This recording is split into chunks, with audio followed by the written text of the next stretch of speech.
네, 반갑습니다. 부공배 매니저 비니입니다. 자, 오늘도 여러분들하고 어제 있었던 얘기 한번 해보도록 하겠습니다.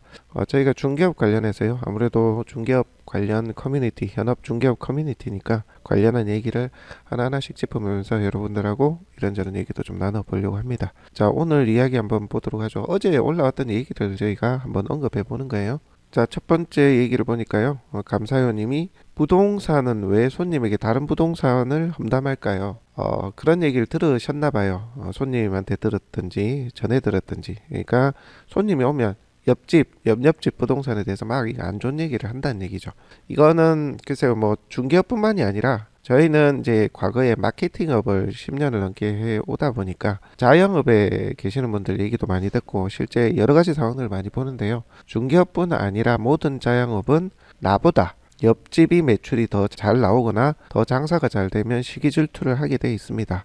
그래서 좋지 않은 얘기도 하고 싸움도 하고요. 심지어 그리고 남들에게 험담도 합니다. 그래서 이거는 비단 중개업뿐만은 아니에요. 해서 감사위원님의 이제 중개업소가 손님에게 이제 험담을 하는 대상자가 되어 있다면 감사위원님이 인근 중개업소보다는 아마 매출을 더 많이 내고 있을 가능성이 큽니다. 더 영업이 잘 된다는 얘기죠. 실제 장사가 안 되고 그런 곳에는 아예 언급조차 안 합니다. 관심도 없어요. 사람은 누구나 그런 질투나 시기가 있습니다. 특히 먹고 사는 문제, 장사, 자영업에 있어서는 그 정도가 많이 심하죠. 싸우는 거 많이 봐요, 저희는 실제. 해서 그러려니 하시면 좋을 것 같아요. 이 댓글 중에 클러버 추가님의 말씀이 조금 눈에 들어옵니다. 손님 입장으로 가본 적이 있는데 인근 중개업소를 욕을 하더라는 얘기죠. 그래서 여기 부동산 사장이 별로구나 그리 되더라는 얘기죠. 그러니까 인근 욕해봐야 자기 욕먹는 거다. 그걸 이제 잘 모르는 거죠. 그래서 본인이 열심히 하면 되고요. 굳이 남을 험담할 필요는 없을 것 같습니다.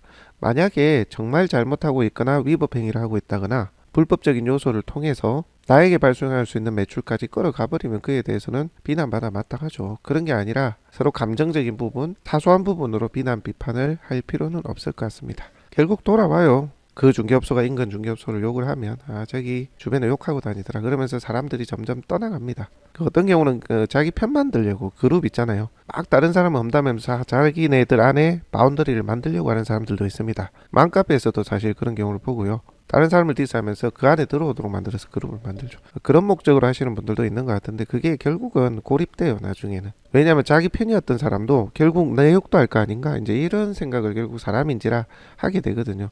그래서 거리를 두게 됩니다. 그래서 혹이라도 인근 부동산이 불편하거나 좀 그렇다 하더라도 너무 드러내놓고 타인 욕은 하지 맙시다. 결코 자기에게 도움이 안 됩니다.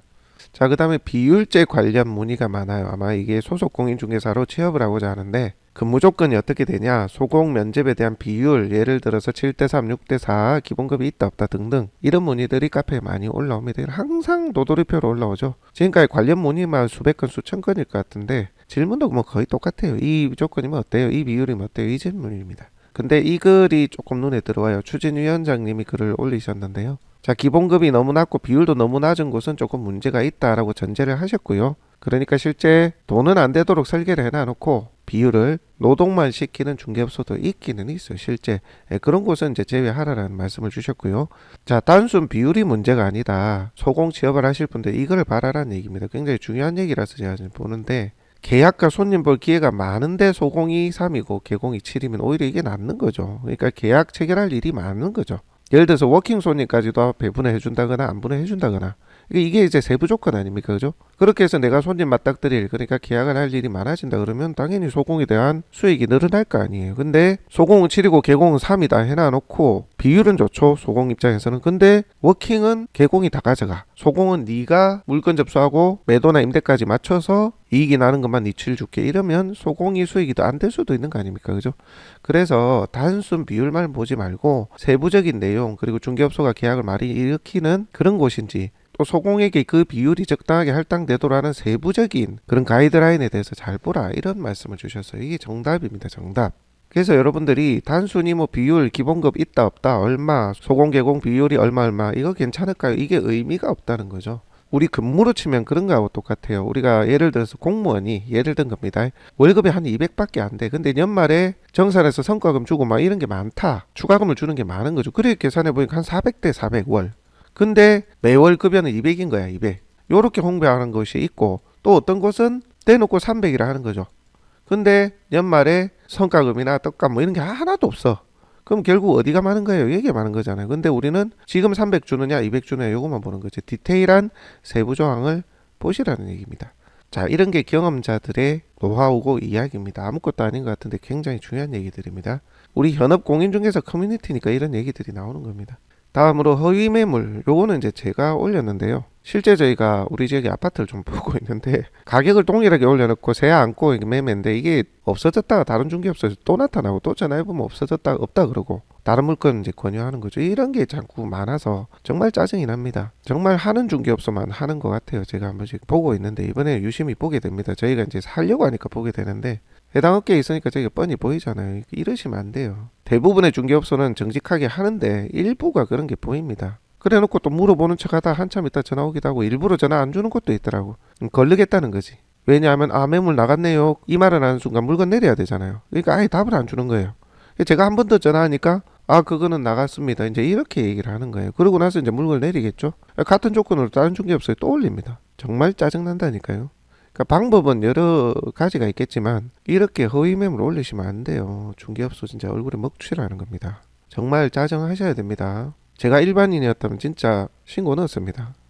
같은 지역에서 진짜 이러시면 안 됩니다.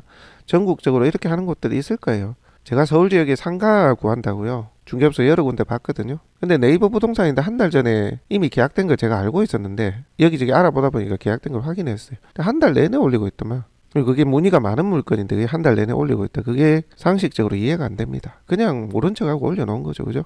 이미 거래가 됐는데도 나 거래된 줄 몰랐어 하고 올려놓는 거라는 얘기죠. 하여간 그렇게 하지 마세요. 안 됩니다. 자, 그 다음에 도비님께서 과태료 이의제기로 법원에 다녀왔답니다. 이게 아마 해당 주무관청에서 과태료를 경감을 안 해줬던 것 같아요. 그래서 아마 소송까지 이제 가게 된 상황으로 보여지는데요. 이런 내용들을 쭉 올렸습니다. 참 정말 안타깝습니다. 실제 등록관청이나 법이 예를 들어서 우리 평형대로 그냥 할게요. 말하기 좋게 34평인데 30평으로 잘못 오기라면 그거는 허위 매물이 되긴 해요. 그죠?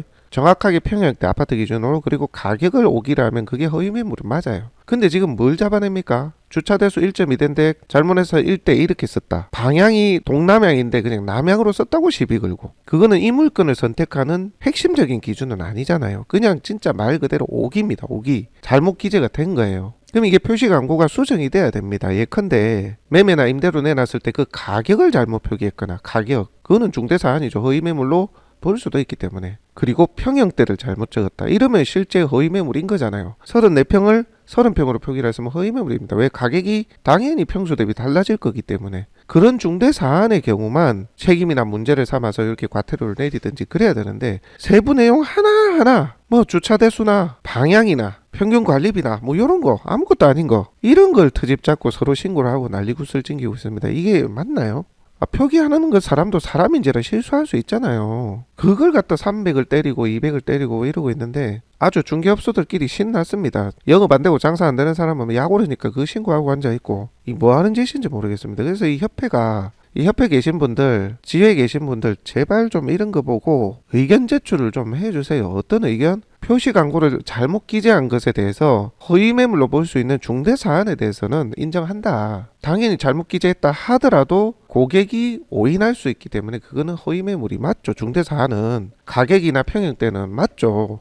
근데 그 외에 디테일한 거 혹여 하나 틀리고 그렇다 하더라도 이 매물이 허위 매물인 건 아니잖아요. 그런 거는 삼진 아웃제를 준다든지 요렇게 해서 유연하게 좀 해야 되는데 이거 무슨 진짜 잘못 하나 표기 하나 잘못한 거 가지고 이렇게 과하게 때리는 건 잘못됐다. 이 협회분들 뭐 하는지 모르겠습니다. 법정단체 대라고 빌고만 앉아있고 좀 그러지 말고 좀 이렇게 힘들어하는 공인중개사 분들을 위해서 조금 움직여주시고 싸워주세요. 법정단체라야 이렇게 할 수 있습니까? 아니잖아요. 대표격으로 여러 가지 제안과 의견을 낼 수도 있는데 표시 광고가 이미 법제화 됐으면 거기에 조금 부분적으로 완화할 수 있는 합리적인 내용을 자꾸 의견 제시를 하셔야죠. 참 깝깝합니다. 이렇게 다들 당하고 있는데 어쨌거나 도비님 이렇게 다녀온 내용들을 글로 담아주셨네요. 이런 것도 많은 도움이 됩니다. 왜냐하면 법원이란 게 여러분들 익숙하지가 않잖아요. 저야 뭐 경공매업을 하니까 매주 법원을 갑니다만 일반적으로 법원은 좋은 일로 가지는 않지 않습니까? 그래서 우리 개업 공인중개사분들이 힘듭니다. 이런 법으로 다툴 수 있는 그런 역량이 사실 안 돼 있고 준비도 안 돼 있습니다. 그래서 많이 힘들어해요. 법을 못 바꾸면 진짜 그런 법률 대리인 상담받을 수 있는 사람 앉혀가지고 좀 대응을 할 수 있게 하든지. 그게 큰 돈 드나요? 협회비하고 가입비 뭐 쓰는지 모르겠어 하여튼. 자, 다음 보겠습니다. 가계약금을 안 돌려주면 고소하겠다, 뭐 이런 내용이 있네요. 본인이 변호사라며. 아이고 참. 자, 요 부분은요, 저희도 소송을 많이 합니다. 경공매를 하다 보니까 특수물건도 다루다 보니까 소송을, 지금도 소송 진행 중인 건이 여러 개 있는데, 가계약금 부분은 판례 보면 확인이 되거든요. 뭐 하급심 판례만 몇 개 볼게요. 가계약금 반환 안 된다라고 판결 난 거죠.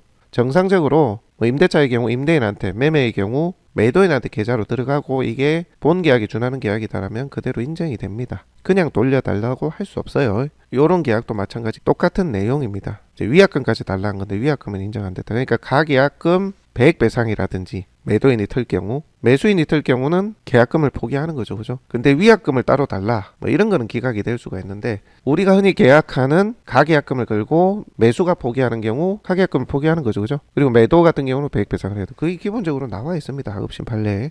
해서 특별한 예외적인 상황을 제외하고는 우리가 일반적으로 가계약금 걸고 본계약에 준한다라고 했다면 통지를 하고, 그렇게 했다면 그 계약은 지속 안 돼 그냥 돌려줄 수가 없는 거죠. 매수인이 포기를 하든 매도인이 배액 배상을 하든 그렇게 해야 되는 겁니다. 자, 그리고 이 하급심 판례에서는요, 조금 더 구체적인 내용들이 나와 있습니다. 무슨 얘기냐면, 우리가 가계약을 읽어낼 때 문자나 그런 내용을 주고받지 않습니까? 그 내용에 매매 목적물을 특정하고 매매 대금 계약 체결일, 그까지는 합치가 있었는데 계약금, 중도금, 잔금, 지급 방법 및 시기, 부동산 인도 시기에 구체적인 의사 합치가 없었다라는 부분이 있거든요. 그래서 이 부분이 없었기 때문에 가계약금을 돌려줘야 된다라고 판결이 난 것도 있습니다. 물론 이 판결에 있어서 세부적인 사항들이 서로 당사자 간에 쟁점이 막 오고 갔을 텐데, 이것만 보자면 조금 더 구체적인 내용을 기재하는 게 우리 중개인들에게는 좋다. 가계약금을 걸 때도 부동산의 표시, 오늘 가계약금, 본계약 날짜, 그리고 중도금 날짜, 잔금 날짜까지 다 기재하고, 한쪽이 위반할 때는 매수자는 계약금 포기, 가계약금 포기, 매도인은 배액 배상, 이 내용을 기재를 구체적으로 해야 된다. 자, 중도금 잔금 시기, 방법, 인도 시기, 구체적인 사항, 임차인이 있다면 임차인 대거 등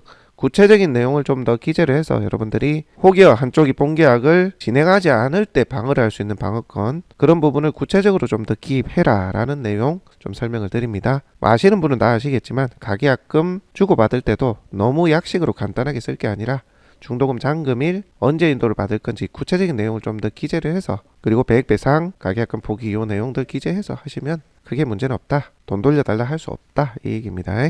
자, 오늘은 이 정도로 하도록 할게요. 다음 시간에 여러분들하고 또 다양한 얘기 나눠보겠습니다. 이런 것들을 자주 이제 얘기를 하다 보면 실제 저도 많이 도움이 되고요, 중개하신 여러분들도 더 많이 도움이 되지 않을까 싶습니다. 부공배에 정말 많은 정보들이 공유되고 있습니다. 여러분들 필요하면 여기 와서 찾아보세요. 실제 고액 강의나 교육을 하시는 이 강사님들도 실무를 100% 다 하는 게 아니거든요. 본인들도 배워가면서 강의하는 경우도 많아요. 우리 카페 와서 많이 배운다고 제가 그렇게 알고 있습니다. 왜냐하면 강사님들도 100% 자기 노하우가 있는 게 아니잖아요. 간접 경험을 안 했을 수도 있기 때문에 여기서도 정보 취합을 많이 합니다. 여러분들이 뭐 좋은 강의를 듣고 뭐 창업을 위해서 공부하는 건 좋아요. 그렇지만 여기 와서도 자주 들여다보시고 도움도 받으시고, 물론 이게 100% 다 맞는 얘기를 하는 건 아니고 자기 경험을 얘기하는 거기 때문에 여러 가지 대입해서 같이 봐야 되는 경우도 있긴 합니다만, 기본적으로 정말 많은 경험적인 얘기가 오가기 때문에 크게 도움이 되실 겁니다. 이렇게 활용하시면 좋을 것 같아요. 자, 오늘은 그러면 여기까지 하고요. 다음 시간에 또 여러분들하고 얘기 나누도록 하겠습니다.